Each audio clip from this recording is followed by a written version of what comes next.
Oh man, TGIF. Am I right, guys? Yeah. Yeah. Yeah.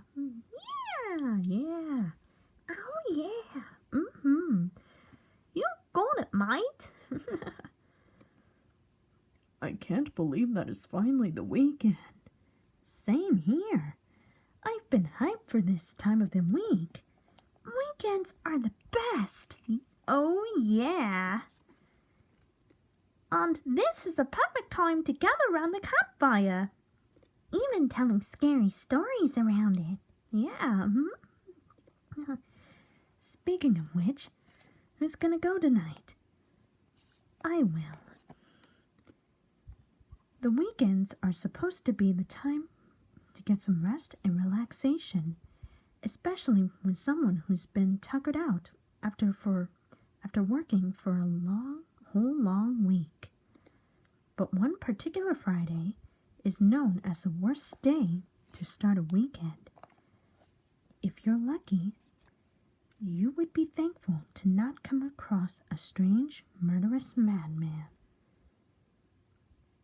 I call tonight's nightmarish narrative the tale of a Friday the 13th psycho. It was Friday the 13th, a time where bad luck is just around the corner. There were about 6 camp counselors who were about to open up the summer camp for the summer. Before they could do so, they had to supervise the camp. Little did they know, it was filled with horrors that never saw the light of day. Cases of so many counselors before them were found brutally murdered. No one knows who performed such sadistic acts. But some people say that the murderer wore a hockey mask and carried a machete. He would come to this camp every Friday the 13th and murder any one of the camp counselors.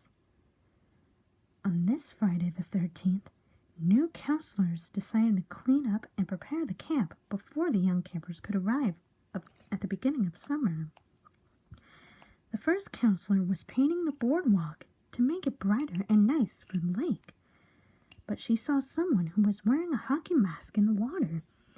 She called to the man, but he didn't respond. She was about to walk away to get some help. However, she heard him climbing on the boardwalk. As soon as she was going to tell him off, the masked man took out his machete and made a beeline to the counselor. She tried to run away, but he caught up to her and chopped off her head. The next 2 counselors were having a romantic dance when they were supposed to sweep and scrub the floors. Within a matter of minutes into their song, they heard someone coming in. They stopped what they were doing and saw the same masked man. He too killed them by stabbing a boy in the heart before stabbing a girl in the back. The other 2 counselors were about to shoot some arrows at the targets to show off their aiming techniques, but their little competition was interrupted when the man in a hockey mask aimed his arrow at the boy's head. The other boy was about to fight the murderer before he was stabbed in the stomach. The final counselor witnessed her boyfriend being stabbed, so she needed to run and call the police. So she ran into the cabin as fast as she could and picked up the phone. The moment she called the cops was when the masked murderer used his machete to chop off her head. The police made it as soon as they heard screaming and knife slicing. Once they got there, they saw the gruesome and disturbing sight of all 6 counselors murdered. To this day, the case of the horrific murders became cold as ice within a matter of weeks. And so, on the next Friday the 13th, It is best that you should be aware and pray that you don't come across the hockey-masked, machete-carrying madman known as the infamous Friday the 13th Psycho. Oh, crikey!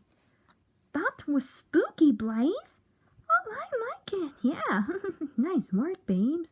Why, thank you. I'm glad we don't have to go to summer camp. Yeah. Well, it looks like we'll be dodging the machete there. Yeah. Yeah.